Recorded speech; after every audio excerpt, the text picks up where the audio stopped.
welcome to another edition of the End Times. Today we will be looking at some important questions that need to be asked in regards to Islam and how Islam has deceived millions of Muslims.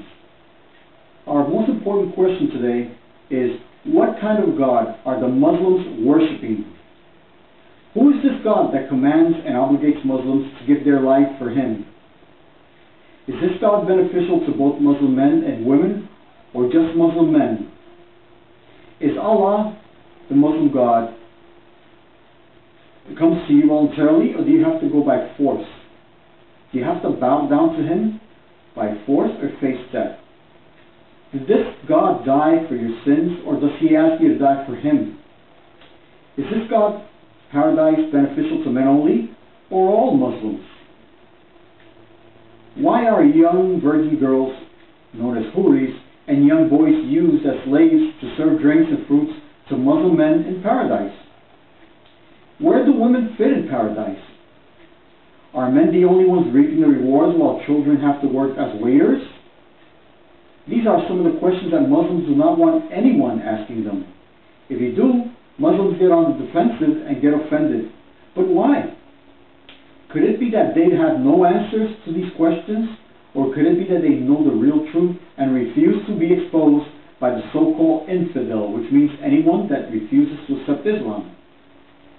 The majority of the Muslims defending Allah, Muhammad, Islam, and so forth are Muslim men. Understandably so, because according to the Quran, they are the only ones deserving of paradise. This movement is artificially beneficial to Muslim men only and not women. God Jehovah and his son Jesus Christ promise a real heaven, free from slavery and sexual lust, unlike Allah's paradise. None of these worldly emotions will be needed in heaven, because the followers of Jesus Christ will have their bodies transformed into heavenly bodies, so that the old sinful nature and lust do not reappear.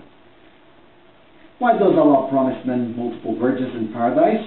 A sin that's considered polygamy and adultery by the real God, Jehovah.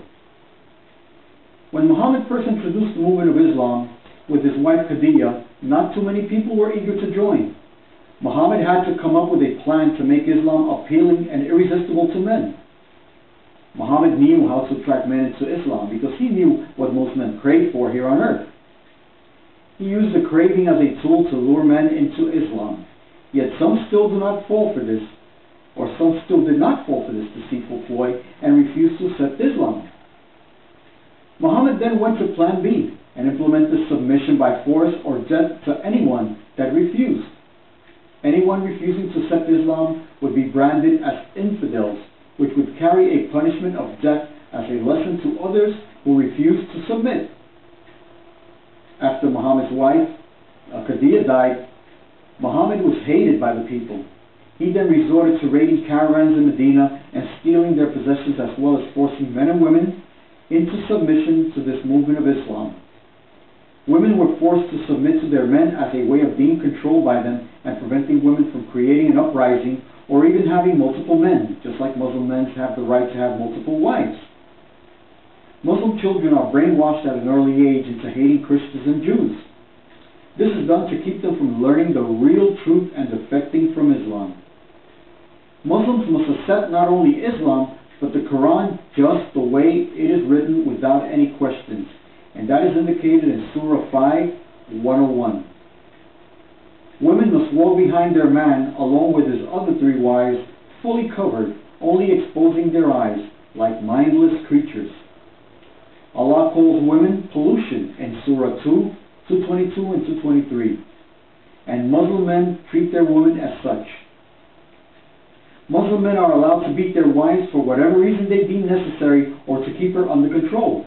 And that's found in Surahs 434, 639, 14:4, and 1693.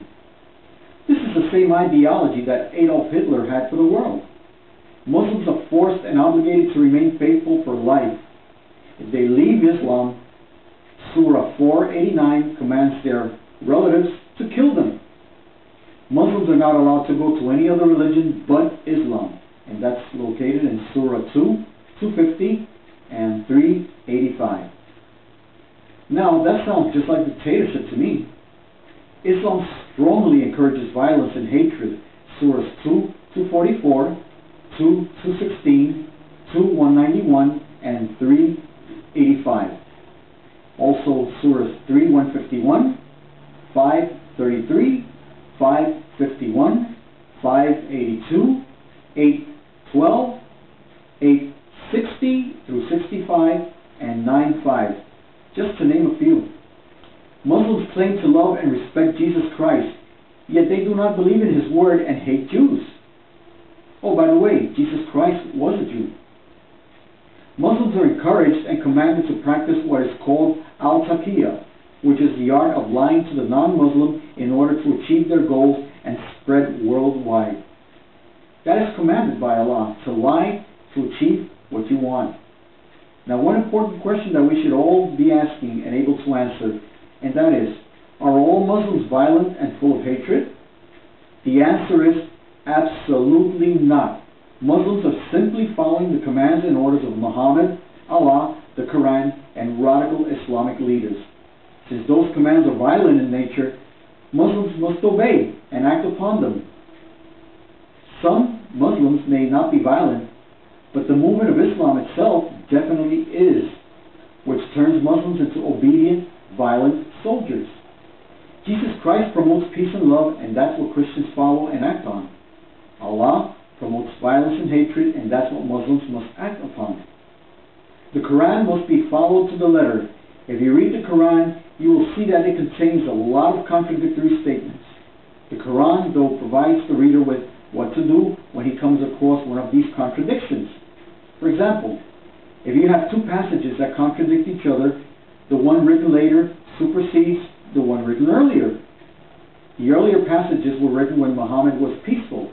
Later on, he turned into a violent fighting machine when people refused to submit to his movement, in which then the tone of the Quran changed drastically from peaceful to more violent and less tolerant. Millions of Muslims are worshipping Allah not out of devotion, but out of fear. My message to these Muslims is that you can break away from the chains of bondage of Islam. Thousands upon thousands of Muslims have done so already and have felt a positive change in their lives like never before. You too can feel that change in your life by simply asking Jesus Christ to help you. Satan came to this world to enslave and destroy. Jesus Christ came to undo that which Satan did. He came to set you free, but that cannot happen if you don't want it to. You must want Jesus Christ to come into your life. You must permit Him to come into your life so He can work in your heart and change your heart. There is a tremendous amount of proof that the Muslim God Allah cannot be a real God.